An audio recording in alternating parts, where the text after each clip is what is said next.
जय जगन्नाथ सांग मैंने आशा करुच्ची आपण मैंने भलरे थे। काली गोटे फरेस्ट गार्ड सिलेक्टेड पिला द्वारा प्रेस मीट करा जो 27 सुधा फिजिकल डेट काढ़ा कहते ना सब दादन जी O triple SC forester forest guard LSI गोटे कंबाइंड रिक्रुटमेंट एग्जामिनेशन करथिला। फास्ट नोटिफिकेशन मेंशन थिला ऑफलाइन एग्जाम हेबो। परवर्ती समय रे आउ एक नोटिस आसीथिला जोंथिरे ऑनलाइन परसेंटाइल मेथड रे हबो बोली मेंशन करा जायतिला। सेतेबेले एहाकू केही भी अपोज कलेनी। जेतेबेले एग्जाम सरी मेरिट लिस्ट आसिला किछि पिला परसेंटाइल एगेंस्ट रे स्ट्राइक कले। जदि परसेंटाइल मेथड रे किछि भी प्रॉब्लम थिला आगुरु स्ट्राइक कलनी। जदि सेबे न कल जेतेबेले समस्तଙ୍କର परसेंटाइल स्कोर आसिला सेबे कलनी। हेले ना जेतेबेले मेरिट लिस्ट आसिला सेतेबेले सेमाने गवर्नमेंट ऊपर दुर्नीति अभियोग लगाइले एवं एग्जाम कैंसल करने को बाध्य कराइले। एथिपाई गवर्नमेंट गोटे इन्वेस्टिगेशन कमिटी तैयारी कला जार रिपोर्ट 7 दिन रे आसीबार थिला। हेले 3 मास हे गलानी ए पर्यंत किछि भी नोटिस आसिला नाही। ए सब उपरे ओ ट्रिपल एससी ए पर्यंत किछि भी नोटिस निज साइड रे मेंशन करिनी। यार एडवर्टाइजमेंट अक्टोबर 2023 रे आसिला। एग्जाम 2024 एप्रिल नु मई पर्यंत चलथिला और मेरिट लिस्ट सेप्टेम्बर 2024 को आसिला।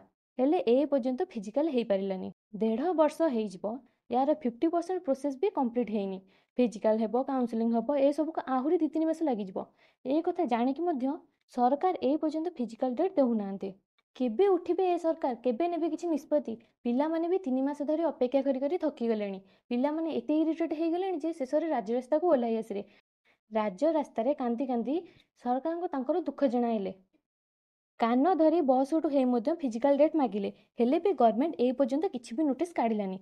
गोटे पिला राजरास्ता रे कान धरी बस उठ हबा गोटे नॉर्मल कथा नुह। गोटे पिलार सेति प्रोब्लेम होउची बोली से राजरास्ता रे बस उठ होउची। गोटे कॉम्पिटिटिव एग्जाम क्रैक करबा गोटे छोट कथा नुह। एथिपाई स्मार्ट वर्क सो लक भी मैटर करे। किछि पिला तो ऑलरेडी डिप्रेशन को पळैलेनी। सेमाने भाबुचंती ए एग्जाम देकी आमे भूल कलु। फिजिकल प्रैक्टिस करी करी से माने अलग एग्जाम पई पढ़ी भी पारु नाहंती। झील मानक 16 किलोमीटर पुओ मानक 25 किलोमीटर चलने से लेवल प्रैक्टिस दरकार। से माने 3 मास हम प्रैक्टिस करी करी तांकर पूरा अवस्था खराब हो गलानी।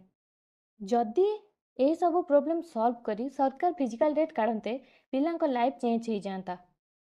जेहेतु फिजिकल डेट आसुनी से फरेस्ट गार्ड पिला माने पुनर्बार स्ट्राइक करिया जाउछंती। एहार एग्जाम डेट एंड वेन्यू मु आपण माननको आगामी वीडियो रे जणाइबी। भगवान करंतु खूब जल्दी प्रोसेस टी कंप्लीट हो जाऊ। धन्यवाद।